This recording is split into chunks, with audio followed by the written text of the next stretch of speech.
What's up sa inyo mga kalapatids? Ngayong araw nga, training day na ulit ng ating mga kalapate. 7:30 na ng gabi, kaya naman naasiksuhin natin sila. I-ready na rin pala natin yung T-Box dahil parating na nga yung tropa natin para makasabay sa atin sa training. At eto nga, inaayisan natin yung T-Box natin. Shoutout nga pala sa nagbigay na itong T-Box na to kay Kuya Angel. Talagang gawin natin to lalo na may tropang sumasabay sa atin. Maya nga, dumating ni isang tropa natin na si Ramil, kaya naman dinagay niya agad yung dalawa niyang ibon. Tayo naman ay aakyat sa taas para kunin ng mga alaga natin. Tapos nga nito, babiyahin na tayo papunta kala Almin. Sabi nga pala niya, gusto niya sumama sa loading station. Kaya pagdating natin sa kanila, agad niya nilagay yung mga ibon niya sa T-Box natin. Kaya lang hindi na tayo nakapag-video nung time na yun. Ito, bumiyahe na nga kami papuntang loading station ng NHPC. At shoutout nga pala sa coordinator natin dito na si Boss Anthony at si Kuya Neil. Ito nga, nakarating na tayo dito sa area. Grabe, laging jump pack ang ibon dito. 3 crates lagi ang puno. Kaya agad na natin nilagay yung mga ibon natin. Bali, tracing kalapati nga pala, iti-training natin ngayon. Sa Gapan Nueva Ecija na nga pala sila bibitawan. Bali, nag-skip nga pala tayo ng isang training. Pero malapit pa naman, kaya kayang-kaya nila yan. At ito nga, tapos na natin maikarga yung mga ibon natin. Punta naman tayo kay Boss Anthony para bayaran yung pamasahe nila. Oo, tama yung narinig yung mga kalapatids. Namamasahe yung mga kalapati natin. Kaya pag wala silang pamasahe, hindi sila makakauwi.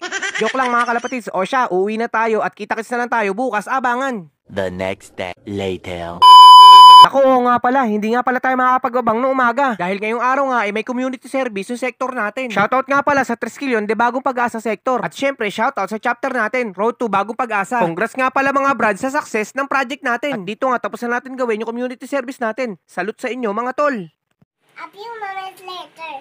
At eto, nakauwi na nga tayo sa bahay. Bali, alas 11 na nga pala nung umaga. At syempre, pagtapos natin magpahinga, agad na nga tayo umakyat sa bubong para tignan yung mga kalapate natin kung nandyan na nga ba sila. At pagsilip nga natin, aba, kumpleto na yung mga ibon natin. Nandito na silang 5. Bali, nilagyan na nga pala natin silang inumin at pagkain bago tayo umalis kaninang umaga. At maya-maya nga, chinek na natin isa-isa yung mga alaga nating ibon. At syempre, sinubuan na rin natin sila ng Victory Pills. Nasa 67 kilometers na nga pala yung nilipad nila kanina. Medyo malapit pa nga, kaya alam kung kayang-kaya nila to. Maganda naman ang kondisyon ng kanilang mga katawan. Pero syempre, gagawin pa rin natin ang the best natin para sa kanila hanggang umabot sila sa dulo ng training. At ang unang goal nga natin ay matapos ng 5 ibon natin itong training. Nang sa ganun, marami tayong may entry sa derby. At syempre, makita natin kung sino nga ba sa kanila ang dudulo. Bali, 2 ibon na lang pala ang naka-superset natin.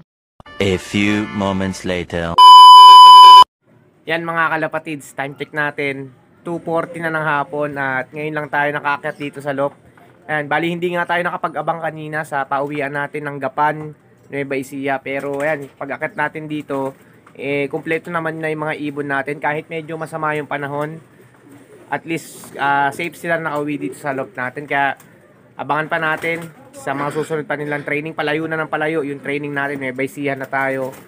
So, ayun, hopefully hanggang dulo na sila. Tapos, good luck sa mga kalapatids natin pala ngayon na nag-aabang ngayon ng kanilang last lap pauwian sa BBCM. Yan, sa mga tropang kalapatids natin, good luck sa inyong lahat. Sana makauwi ng safe ang mga ibon. At syempre magtamasa ng panalo. Ayun, dito lang muna natin tatapusin ang ating vlog mga kalapatids. Please like, watch, and share. J-Pal Paranlove TV. Ganun sa ating YouTube at Facebook page. Ingat tayo palagi. Happy flying and God bless.